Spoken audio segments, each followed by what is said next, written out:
Heard Turkey Ali Sheikh say that he sent you an offer, possibly to face Crawford for coming up here. Is that true, or what happened with that? No, I don't have any offer. And look, I'm 100% focused on this fight, and then we'll see. How is Crawford, his composure, going to be like the moment a punch lands on him from Canelo? Are you kidding me? Take that question back. Yeah, why? Because you're talking about Crawford. Yeah. He's But weight classes, the most composed guy. Yeah. What, you don't think he'll be prepared? You think it'll be a shock to him? No. I think Crawford could beat Canelo Alvarez. I think he's too small. But then again, I thought he was too small for Spence. So shows what I know.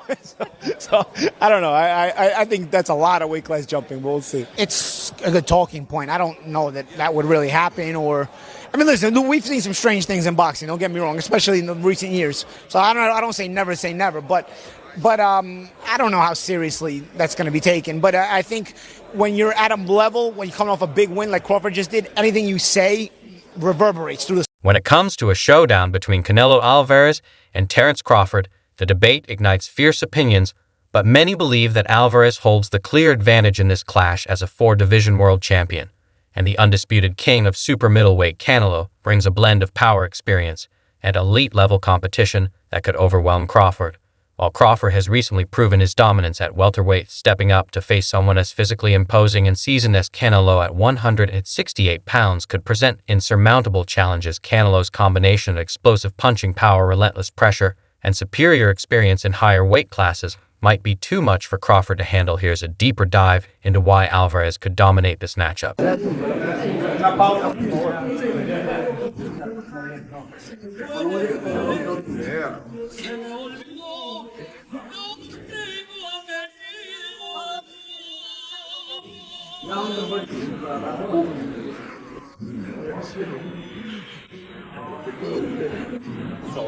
Not official, but it may be a done deal. Terence Crawford, Canelo Alvarez. Early thoughts? What do you think? Yeah, look, the first thought is, can he handle the weight jump? Can he handle the weight jump? He being Crawford against Madridov, people are going to say, "Oh, he had some hiccups." Who don't have hiccups? When you eat something that's a little difficult to eat, and Madridov was a little difficult to eat. He's not easy to digest. He's a good fighter.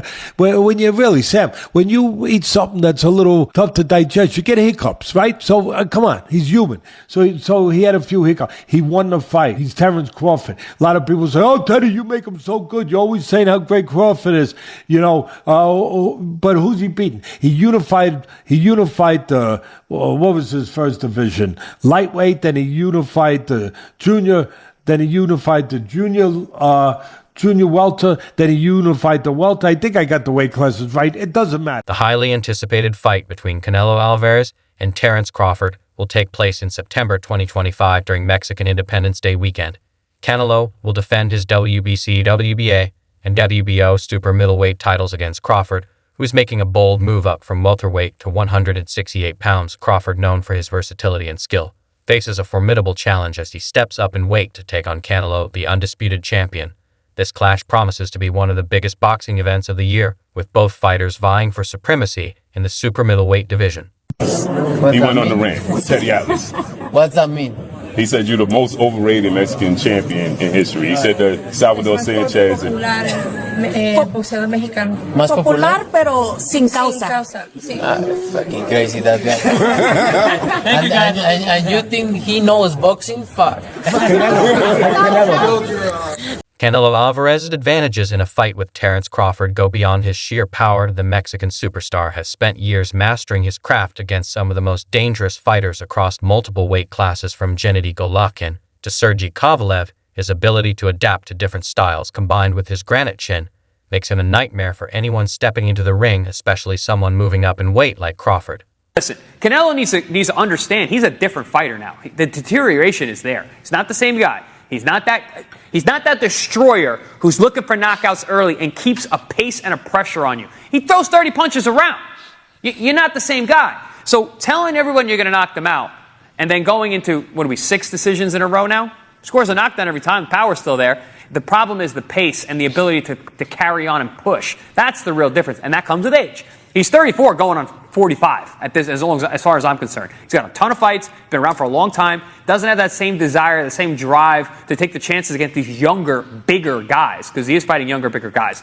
So you got to keep that in mind as well. When he fought Canelo and he was like standing right in front of Canelo and Canelo's just whiffing, it was a life lesson. And then you look at how good Canelo's head movement got after that fight when he realized it. I mean, my God, when he fought Danny Jacobs and Canelo's just standing right in front of him, bobbing and weaving. That's all what he learned from fighting. Canelo's success at super middleweight has showcased his comfort and dominance at 168 pounds. His physical strength and clinches precision body shots and ability to cut off the ring make it extremely difficult for smaller, faster fighters to stick to their game plan. Crawford's speed and technical brilliance, while remarkable, might not be enough to offset the size disparity. Fighting at a weight where Alvarez is naturally stronger could lead to Crawford's punches lacking the impact needed to keep Canelo at bay.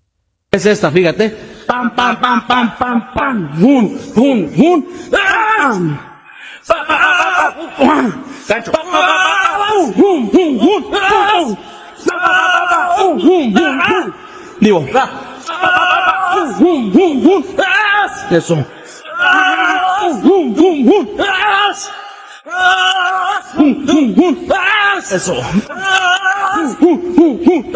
Eso.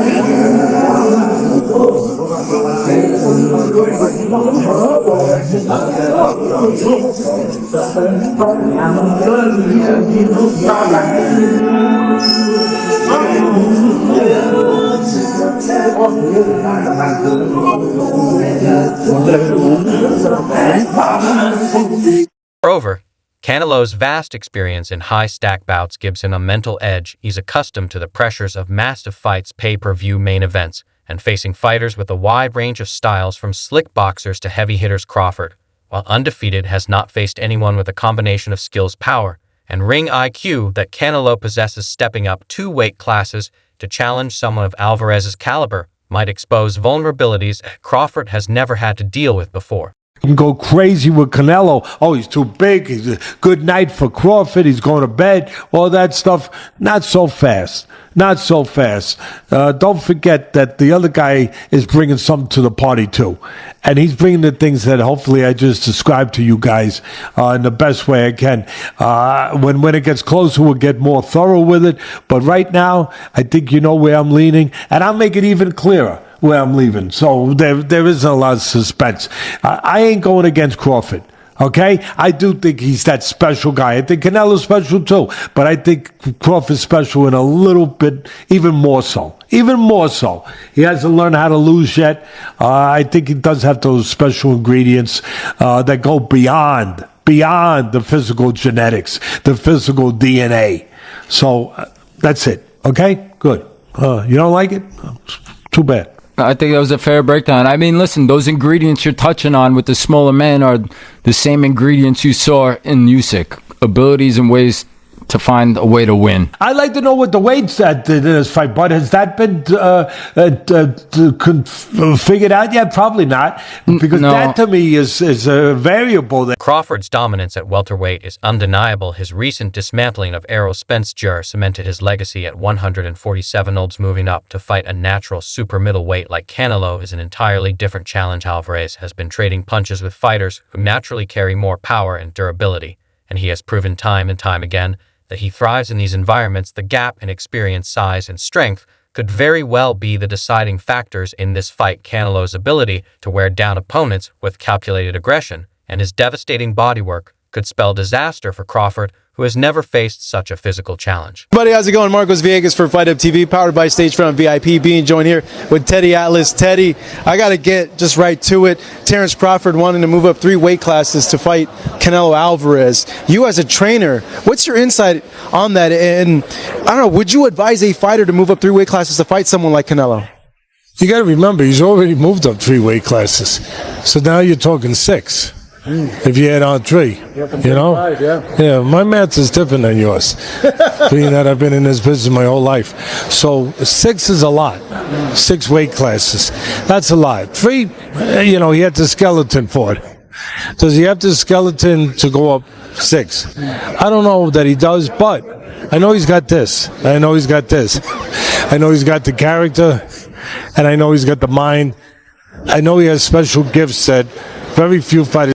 Teddy Atlas contemplates the difficulty Canelo may have in trying to make 60 pounds, which would be an ideal weight for Crawford to compete at. He notes that Canelo would likely be unwilling to drop to 160 pounds, particularly at his current stage in his career.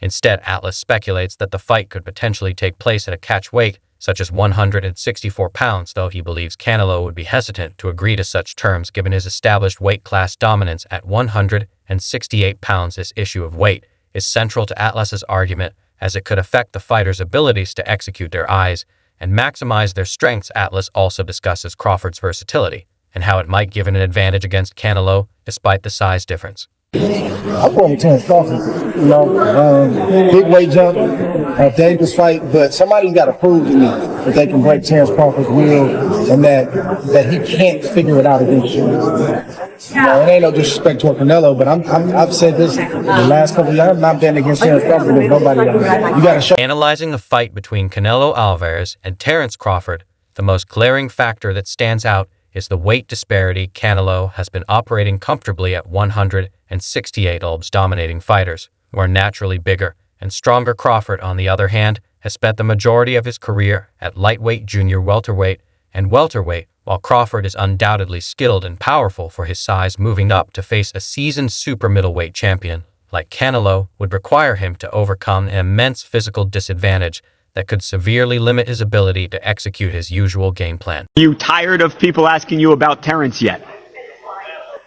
No, look, I always say, I respect Terence Crawford. He's a very talented fighter, but he just win